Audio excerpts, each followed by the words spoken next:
Hi guys, thanks for joining me. So you may recall that I entered into the Panzerjäger group build, which Joachim and Markus and Scale Bench were hosting. Now the group build finished, I think, at the end of February, and I got to be honest, I wasn't in the zone to get this completed anytime soon.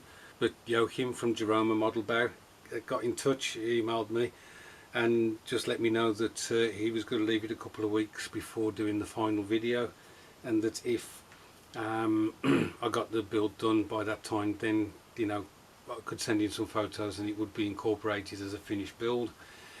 Initially, I said to him that I didn't see that there was going to be a chance of me doing that, but the strange thing is it did encourage me to get back to the bench and finish this. So I did something a bit different. There was a YouTube video that I watched not so long back by Mark Felton Productions, and Mark, I think, is the guy who's behind the Drachenfels ship videos, where he does very interesting facts about various ships, and I think he's branched out to now do military vehicles. And the video that he did was about panzers that had been basically forgotten about in Bulgaria. And what happened after World War II apparently was that Bulgaria was concerned about its border with Turkey, and so it had a lot of German armoured vehicles left lying around, and so what they did was they used them as almost like armoured bunkers to defend that particular border. And they also a bit later incorporated some T-34-85s as a second line of defence. Now these vehicles have basically been forgotten for decades, and it was noted that local entrepreneurs were slowly cutting these vehicles up and selling the metal. And so I think it was in 2017 the authorities stepped in and they retrieved all these tanks, and it was amazing what the Bulgarian government has. For instance, they have, I think, the only surviving Panzerjäger 4 L70. They were going to auction them apparently, but then they realised what a treasure trove they were sitting on, and they've kept them. And what will happen to them in the future, I assume that they're going to be done up or possibly sold for even more money. So long as they are kept and something is done with them as opposed to disposing of them, that's great. So one of the vehicles, as I say, that was retrieved was one of these, and there was a photo of it, and I just thought that's how I want to do this build. So I've whittled on for quite a while now. Let me get the build and we'll have a look at it together. So here it is, guys, and basically what happened was the Bulgarians drove these vehicles into a hole, into a ditch, and then they backfilled it so that the ground was basically level with the top of the hull, and all that you could see was the very top of the hull, and obviously the gun mantlet and the gun being clear of the soil.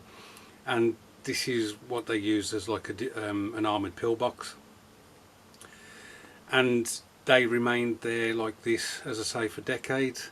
Over the years, as I mentioned, things have been robbed off them. You can see that the two hatches on the top have been basically cut off, and they would have been sold as scrap. And this is one of the reasons why the authorities decided to step in. I tried to fade the camo on the tank, which would have been a olive green and a red brown. The other kind of reddish colour that you can see is like rust that's started to deteriorate the paintwork and the metal. The rust is okay. It's not the best. It looked far worse when I first did it, and I was not happy at all. And I've had to go over it time and time again to try and get a better result. The grass tufts are from an aftermarket sheet, and all I did was randomly put them on the diorama. The diorama itself is just a piece of polystyrene. I had several varieties of the tufts, so I was able to kind of mix it up a bit and try and break up the monotony of one colour.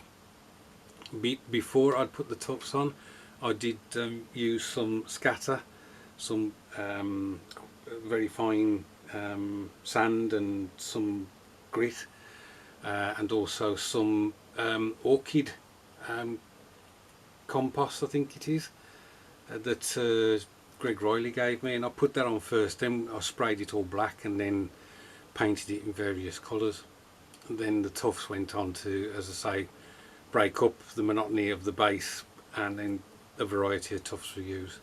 Even the flowers are off an aftermarket sheet.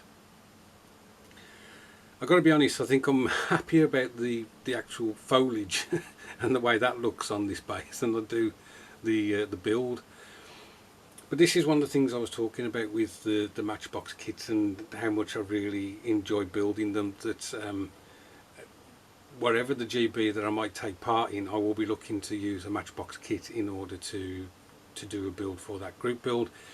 So for instance, this is a Panzerjäger group build. I could have quite happily just built this as an operating vehicle, but I wanted to do something slightly different, so somebody else could have a Panzerjäger group build, and I could build this as just a running vehicle, and it will be different to this one. And I just want to use Matchbox kits as much as I can in various ways in order to just enjoy building the things.